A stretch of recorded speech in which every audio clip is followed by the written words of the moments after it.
Hello everybody, welcome to my game shelf. The next game I'm going to be reviewing here is Red Storm Rising. Came out in 1990, published by TSR. Same folks that made Dungeons and Dragons and other games. They also made a game called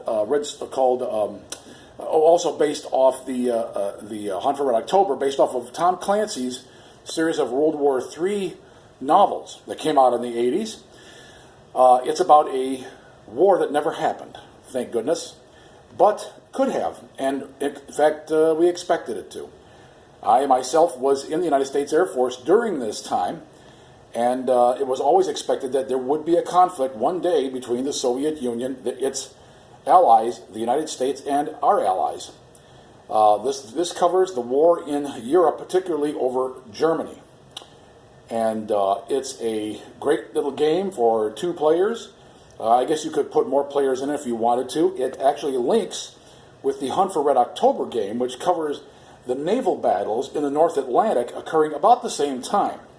And the idea is that the Soviets have to swarm the North Atlantic with submarines, have surface vessels that will help those submarines get out into the Atlantic to stop the convoys of American forces going to Europe to help defend Europe from the Soviet invasion.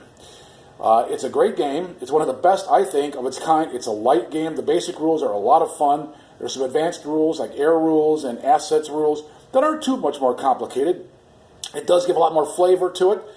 This system could easily be transferred into a World War II game or other theaters. It's a great system, I think.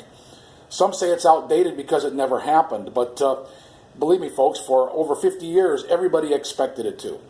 And you can now find out what will happen. You can replay history and see if it happened, what would happen.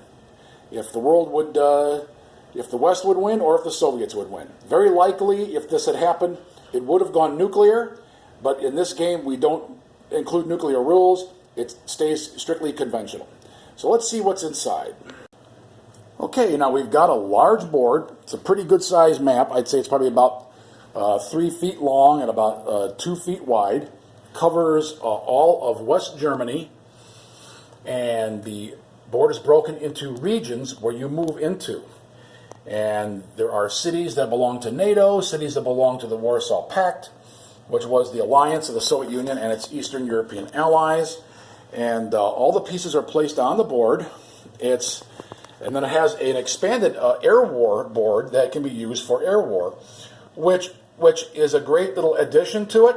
And it does make the game more realistic, but unfortunately it usually doesn't go well for the Soviet Union, and almost always degenerates into or becomes a NATO-only victory in the air. And that, of course, always spells doom for the Soviet tank columns pouring through the Fulda Gap and across the northern German plain.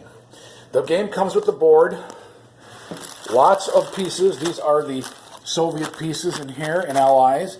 And these are the American and European, German, French, British pieces here. Italian, I think. Or maybe these are just the Italians aren't included in this scenario. And it comes with 4 10-sided dice. And it comes with 2 rule books. It comes with the basic rules, which is very simple, not complicated at all, with actual examples of how to play. Really not that difficult. The advanced rules, of course, include more things, such as assets, the air-land game, division breakdowns, moving and deploying air units, air superiority, tactical missions, airborne forces, stealth fighters, and then there are optional rules such as chemical munitions, air-to-ground limitation, variable turn sequences, which is interesting, in placing bridges, secret aircraft deployment, and then, of course, how to combine this game with the Hunt for Red October game, which actually it would be occurring at the same time this would be happening. So these 2 manuals are included. See, they're not very thick, very small. I think the basic manual is about 10 pages long, and so it's not a complicated game. The basic rules especially. And basically, what you have here is let's get down and dirty here. Take a look. Let's look down here near in Bavaria and Austrian border. We have here, or Czech border, I'm sorry. We have Soviet forces and American forces, or I'm sorry, German forces, WG is West German. And the pieces come with little green mounts on them, and they're cardboard pieces that have little slots on them. And these slots are used to place assets, and I'll give you an example here. Here's one. Here's an American unit with an artillery asset attached to it, and that gives it extra strength, extra abilities, and power. You also have can extend the strength of a unit by deciding if it's a first line unit or a second line unit by moving these little pieces that you put inside there. The board, of course, has terrain. It has mountains and hills. It has rivers. It has forests and has open areas. And it has cities. As here we have Stuttgart, Karlsruhe, and Mannheim, etc. Up here, Frankfurt and Mainz. Anyway, and this is generally West Germany and part of East Germany, part of the Czechoslovakia, it was at the time, part of France, Belgium, and of course up here the Netherlands. Stop short of Denmark, so you don't get the battles for the Denmark Peninsula. You don't have Eastern Europe. I suppose an enterprising person could add on both sides of the map so that there'd be more depth to the Warsaw Pact side. Perhaps even bring the map south into Italy. Nevertheless, this is a game really about Western Germany and the attempt of the Soviet Union, the plans to drive a massive thrust through the Fulda Gap toward Frankfurt, severing Germany in half, capturing the Rhine bridges, with another Soviet thrust in the North German plain, a massive tank thrust across, swinging past Hamburg, and driving toward the Netherlands and trying to grab the bridges across the Rhine River here. And of course, secondary attacks into Bavaria to divert forces away, American and German forces away to attack here. So there's a lot going on.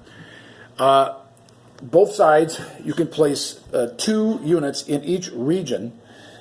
In combat, you essentially would have, if you had 2, you'd do it like this. You would have your first line unit here, and your second line unit would be like this. Your first line unit would make all the attacks. And if you made a successful attack, the second line unit could then move forward into it. If you did a big breakthrough, a unit in the back, if there was one here, for example, and it was a tank unit, say here, if you did manage to break through here, like this, then this unit here in reserve could move in like this and basically drive into and create a hole or a bridge or breakthrough in the enemy lines. This is essentially what the war was going to be.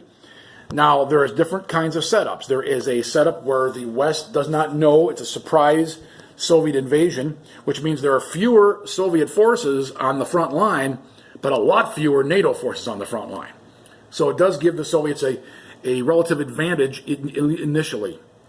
Then there is the scenario where you have warning, and the United States and Germans and British are moving forces closer to their points where they are to be able to move and defend.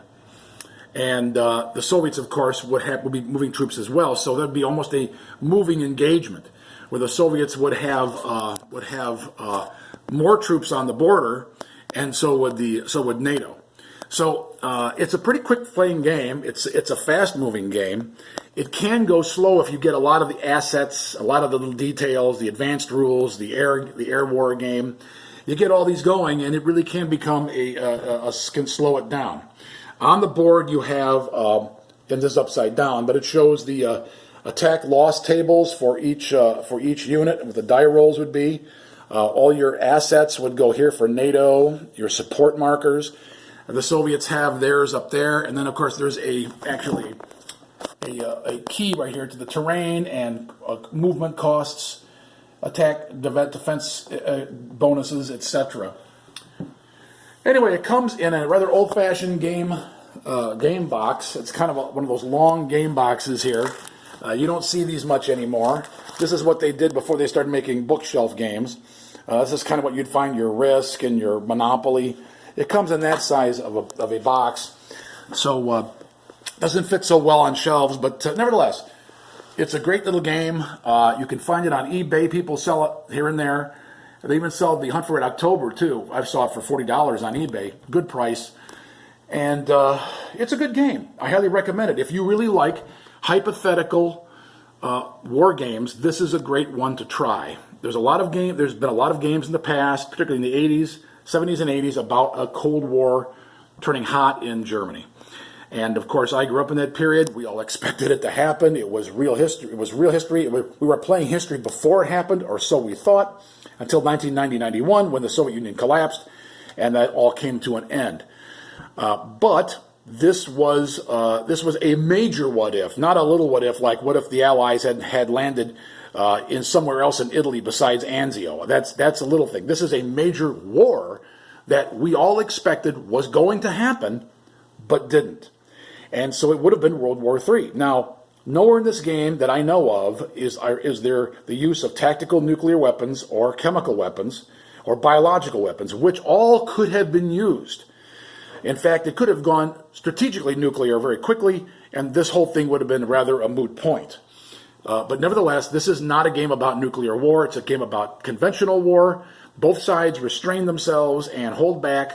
The only time that nuclear weapons would be used is if one side or the other simply saw themselves losing and felt they were forced to do it. That likely would have happened.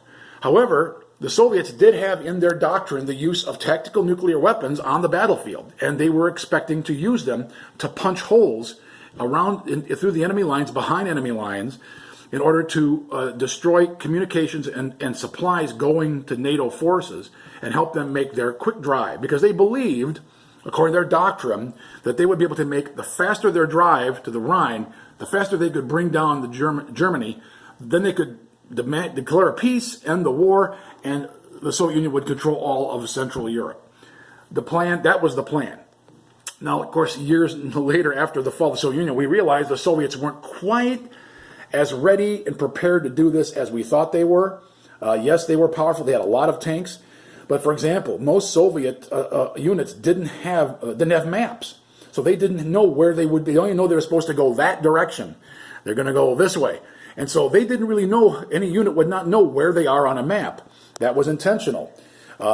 Also, Soviet allies weren't really trusted. The East Germans were more trusted than anyone else, but the Czechs and the Poles, Hungarians, not really trusted very well. And they were held back as two or three third echelon forces. Of course, there are a lot of what-ifs that could have happened in this scenario. They could have had a Polish uprising. You could have had a Czech uprising, a Hungarian uprising. There could have been the use of tactical nuclear weapons, bringing in a strategic nuclear war. You could have had France decide to stay out of the conflict. There's a number of things that could change this whole scenario, and you could probably add them yourself. There might even be some alternate scenario ideas in here to change things, but not a lot. But it would be difficult to add a lot of spice and what-ifs to a game. I personally like what-if scenarios, particularly when they're very likely to happen, and this was one of those very likely events that just didn't happen, and we were all very surprised, happily surprised by it. So my recommendation is, if you like historical war games that aren't really too complex, move pretty quickly, and had a reasonable likelihood of occurring, I highly recommend getting yourself a copy of Red Storm Rising by TSR, published in 1989. Well, that's all I have for this review. The next time I'm going to do another review, hopefully it'll be one of the ones that I designed, but I want to cover some of these because these are just great games that I love to play, and really recommend for anybody who's an historical war gamer. Definitely one on top of my list. I will talk to you again next.